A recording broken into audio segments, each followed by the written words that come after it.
দর্শক, ঈদ কেনাকাটার আরো খবর জানাবো এবার। এই বিষয়টা বিস্তারিত জানাতে সিলেট থেকে যুক্ত হচ্ছেন সহকর্মী আব্দুল মহিদ দিদার। দিদার, দেখতে পাচ্ছি যে আপনি একটি বিপণী বিতানের সামনে দাঁড়িয়ে রয়েছেন, সেখানে মানুষজনের উপস্থিতিও বেশ লক্ষণীয়। শেষ মুহূর্তের কেনাকাটা কেমন দেখছেন, ক্রেতারা কি বলছেন? আপনাকে ধন্যবাদ। দীর্ঘ এক মাস সিয়াম সাধনার পর আসছে ঈদ উল ফিতর। আসলে যাবের ঈদ মানেই আনন্দ, ঈদ মানেই নতুন জামা এবং প্রিয়জনদের সাথে কেনাকাটা। সিলেটে ইতিমধ্যে জমে উঠেছে ঈদের বাজার। ঈদকে সামনে রেখে বর্ণিল সাজে সাজানো হয়েছে নগরীর শপিং মহল ও মার্কেটগুলো।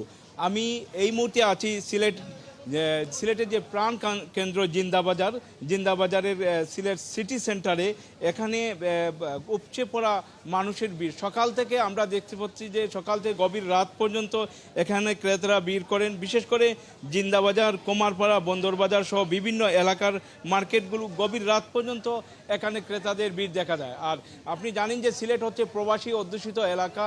বিশেষ করে একটি বিশাল অংশ সিলেটের লন্ডনে অবস্থান করেন এবং আমেরিকাতে আছেন। তারা সবাই তাদের রমজানের প্রথম শুরুতেই দেশে আসেন এবং 10 রমজান থেকেই সিলেটে গুলোর বাজার মার্কেটগুলো ভিড় জমতে থাকে। আমরা একটু কথা বলবো একজন ক্রেতার সাথে। তিনি তার সাথে কথা বলবো যে তার যে এখানে যিনি এসেছেন, কি কিনতে এসেছেন, এখানে আপনার পছন্দের জিনিস পেয়েছেন কিনা যদি একটু বলেন। আচ্ছা, আমি জামা কেনার জন্য, শপিং করার জন্য এসেছিলাম। তো এখনো কেনাকাটা হয় নাই, ঈদ যেহেতু আর বেশি বাকি নেই, তো কেনাকাটাটা শেষ করে ফেলতে হবে।